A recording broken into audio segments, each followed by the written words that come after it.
ဒီနေ့ငါပြောပြမယ့်အကြောင်းကတမိုင်းမှာအကြီးကျယ်ဆုံးလွဲချုံမှုအကြောင်းပဲမင်းတို့ကိုငါတိုင်းမချင်းလေးတစ်ခုပေးလိုက်မယ်ကွာ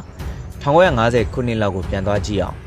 အဲ့ဒီအချိန်မှာမင်းကနိုင်ငံတကာစီးပွားရေးပညာရှင်တယောက်အနေနဲ့အာရှမြေပုံကိုဖြန့်ချလိုက်ကွာပြီးရင်မေးခွန်းတစ်ခုမေးမယ်ဒီအရှိတောင်အာရှမှာနောက်နှစ်50-60နေဘယ်နိုင်ငံအချမ်းသာဆုံးဖြစ်မလဲလို့မေးကြည့်လိုက်အဖြေကဘာဖြစ်မလဲသိလားမြန်မာပြည်ကွာအဲ့ဒီခေတ်ကမြန်မာပြည်ဆိုတာအာရှရဲ့စပတ်ကြီးလေကမ္ဘာစံတင်ပို့မှုထိပ်သီးကျွန်းသစ်လားကမ္ဘာဈေးကွက်ရဲ့85%ငါတို့စီရထွက်တာရေနံကြောက်မြတ်တဘာဝဓာတ်ငွေမြေကြီးကိုဒုံးနဲ့ထိုးလိုက်တော့ရွှေထွက်မလားအောင်းမရလူမှုရေးချိန်တွေကိုကြည်အောင်မလားရန်ကုန်မြို့ဆိုတာအဲ့ဒီခေတ်ကလန်ဒန်တို့ပဲရစ်တို့နေတော့ရှင်လို့ရရဲ့ Cosmopolitan City ကြီးလေဆိပ်ဆိုရင်အာရှမှာအကောင်းဆုံးနဲ့အစီအကားဆုံးပဲနိုင်ငံသားခီးသည်တွေကရန်ကုန်လေဆိပ်မှာဆင်း Strand Hotel မှာတဲပဲဂူကလပ်မှာကော်တေးတောက်ပြီးတော့ပန်းဖြေကြတာဒီပညာရေးမှာဆိုရင်လည်းရန်ကုန်တက္ကသိုလ်ဘွဲရဆိုတာအာရှမှာ top class ပဲအိန္ဒိချင်းနိုင်ငံအကြောင်းသားတွေရန်ကုန်မှာကျောင်းလာတက်ဖို့အိမ်မက်မှတ်ကြတဲ့ခေတ်ပေါ့အဲဒီအချိန်ကစင်ကာပူကဘာရှိလဲဘာမှမရှိဘူးတကယ်ဘာမှမရှိတာတောက်စရာရေချိုတော်ကိုယ့်ဘာသာမရှိလို့မလေးရှားစီကနေပြီးတော့အဝယ်တောက်နေရကျွန်းသေးသေးလေးသူတို့ခေါင်းဆောင်လီကွမ်ယူကိုယ်တိုင်ဟာငါတို့နိုင်ငံရှွန့်အိမ်မှာကွာလို့အားငယ်ခဲ့ရနေရတန်ရဇာတာတုံညလူမျိုးရေးထိခဲုံနေရတယ်ခဏခဏဖြစ်တယ်နိုင်ငံတကာအသုံးသက်တာ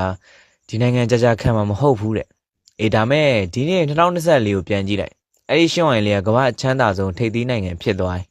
လူတို့ချင်းဝင်ငွေ GDP per capita ဒေါ်လာ8000ခွဲကျော်တယ်ငါတို့ရွှေနိုင်ငံကြီးကတော့ပြည်တွင်းစစ်မီးနဲ့စင်ရဲမွဲတေမှုနဲ့ဒေါ်လာ1000ဝန်းကျင်မှာရုန်းကန်နေရတော့မယ်ဒါကကန်တရားလားမဟုတ်ဒါရွေးချယ်မှုပဲ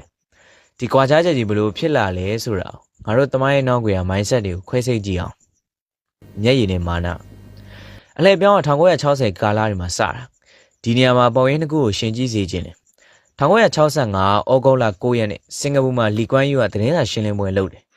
ပုံမှန်ဆိုလို့ရှိရင်ဒါလွတ်လပ်ရတဲ့ခေါင်းဆောင်တွေကအရင်ကော်ပြီးကြွေးကြော်ရမှာဒါပေမဲ့လီကွမ်ယူကကင်မရာရှေ့မှာမျက်နှာကြီးနီးရဲပြီးတော့ရှိုက်ကြီးတင်ငယ်ငိုတော့တာပဲဟန်ဆောင်ငိုတာမဟုတ်ဘူးနော်သူ့ဘဝမှာအကြီးမားဆုံးသော Inquest ဗျာပါတာနဲ့ရင်ဆိုင်လိုက်ရလို့ငိုတာဘာလို့လဲဆိုတော့သူတို့ကမလေးရှားနဲ့ပေါင်းကျင်လျက်သားနဲ့အကန်တော့ခံလိုက်ရလို့လီကွမ်ယူခေါင်းထဲမှာဝင်နေတာက survival anxiety ရှင်သန်ရက်တီရဲ့စိုးရင်စိတ်သူသိရဒီကျွန်းမှာတောက်ရင်တော့ကိုယ့်ဘာသာမရှိဘူးမလေးရှားအပိုက်ကောင်းပိတ်လိုက်ရင်စင်ကာပူလူလူငတ်သေးသွားနိုင်တယ်တဲမရှိဘူးမြေမရှိဘူးစစ်တပ်ဆိုတာဝေလာဝေး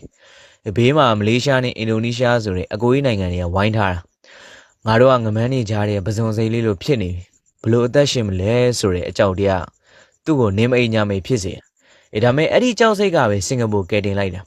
သူတို့ကကဘာကြီးကိုအသေးအံလိုက်ကြည့်ငါတို့အသက်ရှင်ခြင်းကဘာကြီးတို့အသုံးဝင်တဲ့လူ relevant ဖြစ်အောင်နေရမယ်ဆိုပြီးတော့တောက်လျှောက်ပြုပြင်ပြောင်းလဲတော့တာဒီချိန်မှာငါ